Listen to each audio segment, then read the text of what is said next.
નવી નવી રેસીપીઓ જોવા માટે મારી ચેનલ હર્ષા કુકિંગ ગુજરાતીને સબસ્ક્રાઈબ કરો અને લાઈક પણ આપો. હર્ષા કુકિંગ ગુજરાતી ચેનલમાં આપનું સ્વાગત છે. આજે આપણે બનાવીશું જુવારના લોટની રેસીપી. જુવારના લોટની રેસીપીમાં આજે આપણે બનાવીશું જુવારના લોટના ઢોકળા. તો ચાલો બનાવીએ હેલ્ધી અને વજન ઘટાડે તેવી રેસીપી જુવારના લોટના ઢોકળા.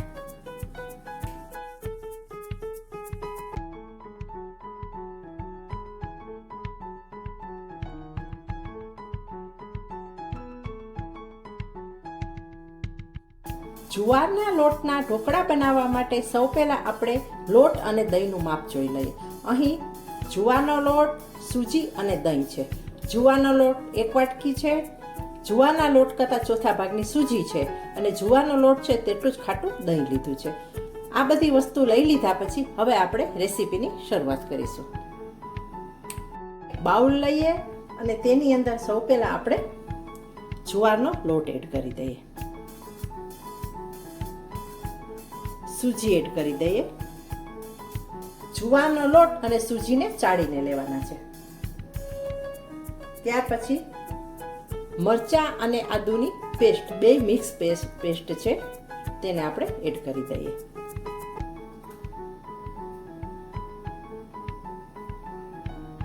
એક ટેબલ સ્પૂન કોથમરી,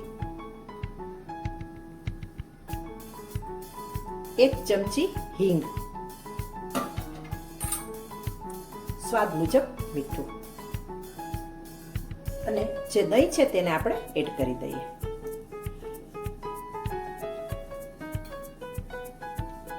અને બધી વસ્તુઓ મિક્સ કરી લઈએ. અને હવે જેટલા પાણીની જરૂર પડશે તેટલું પાણી આપણે ધીરે ધીરે એડ કરતા જશું.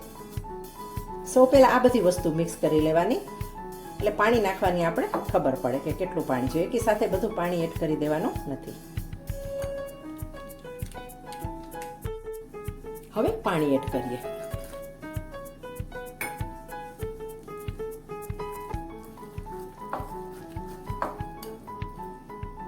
પાણી એડ કરીને આપણે બેટરને ચલાવતા જઈએ.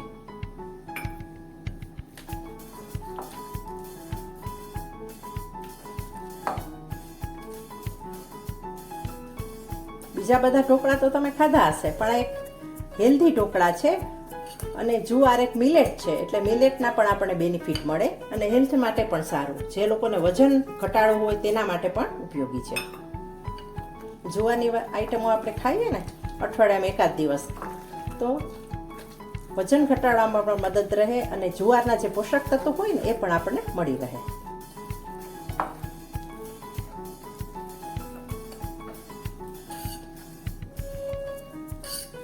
હજુ આ બેટર ઘાટું છે, પાણી ઉમેરવાની જરૂર છે.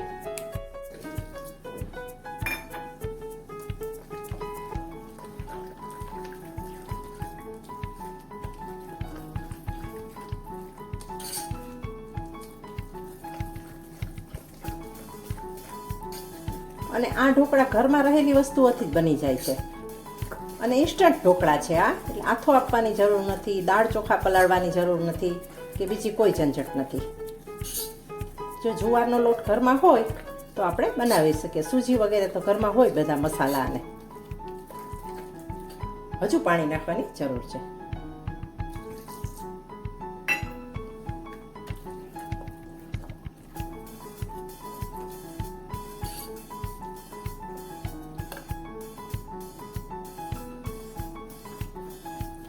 ગાંઠા ન રહે તેવું આપણે એક બેટર તૈયાર કરવાનું છે.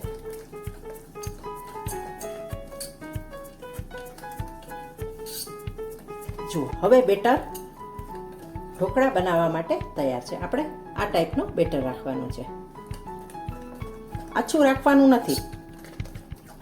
અને અત્યારે આપણે ઢાંકીને મૂકી રાખશું 15 થી 20 મિનિટ, ને પછી છેલ્લે જો જરૂર પડશે ને તો થોડું પાણી એડ કરીશું, કારણ કે સૂજી છે એટલે પાણીને શોષી લેશે. એટલે અત્યારે આપણે આમ જ ઢાંકીને રાખી મૂકીએ 15 થી 20 મિનિટ માટે.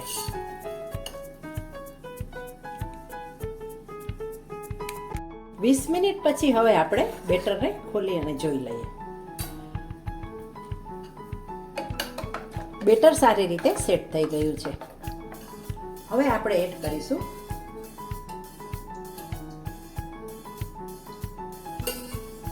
એક ટેબલસ્પૂન તેલ.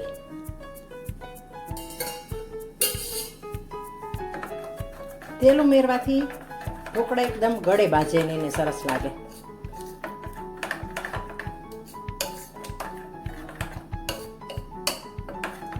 અહીં ચાખી લેવાનું. જો નિમક ઓછું લાગે તીખાશ કે તો મરચાંની પેસ્ટ અથવા નિમક નાખી શકાય.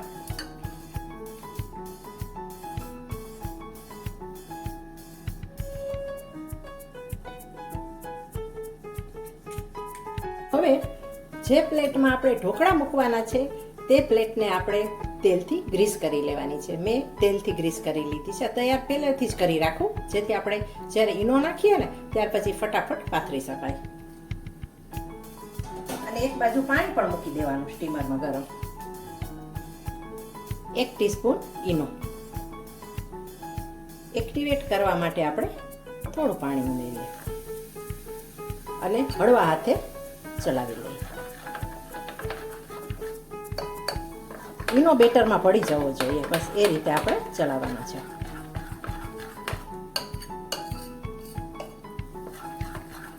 અને એક બાજુ જો આપણે બોઇલરમાં પાણી ગરમ કરવા મૂકી રાખ્યું હોય એટલે આપણે તરત જ ઢાળી દેવાય.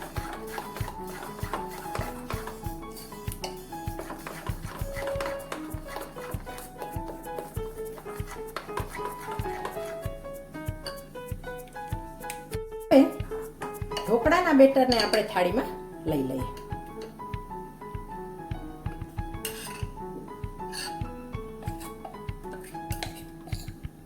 તમારે જો આછા કરવા હોય તો 2 થાળીમાં પાથરી શકાય એમાંથી, પણ મારે થોડા ઠીક કરવા છે.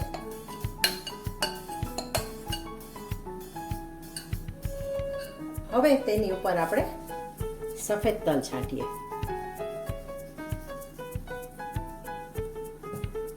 અને દેખાવ સુંદર આવે તેના માટે આપણે લાલ મરચાંની ભૂકી. પસંદ હોય તો આખું જીરું પણ આમાં સ્પ્રિંકલ કરી શકાય.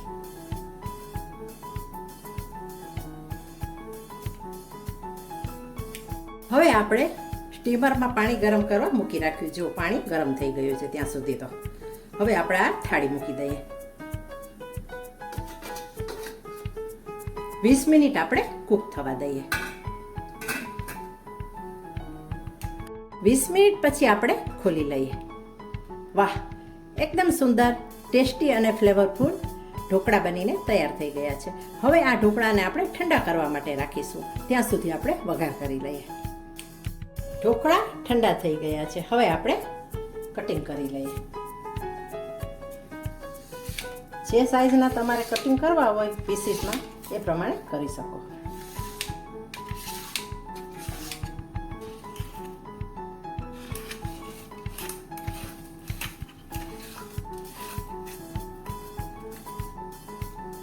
અને હવે ઉપરથી આપણે વઘાર રેડીશું.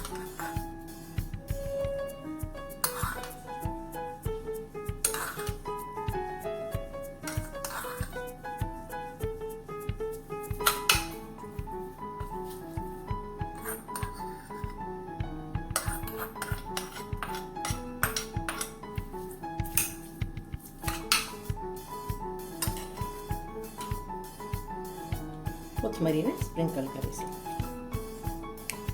જુવારના લોટના પૌષ્ટિક અને ચટપટા ટેસ્ટી ઢોકળા બનીને તૈયાર થઈ ગયા છે. હવે આપણે સર્વિંગ કરીશું.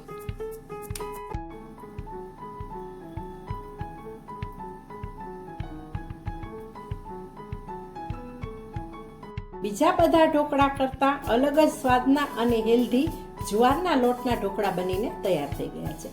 આ ઢોકળાને તમે ગ્રીન ચટણી, ટોમેટો કેચઅપ કે આંબલીની ચટણી સાથે પણ ખાઈ શકો છો અથવા ચા કોફી સાથે પણ લઈ શકો છો. હવે મળીશું નેક્સ્ટ વિડીયોમાં. ત્યાં સુધી રજા આપશો. Thanks for watching.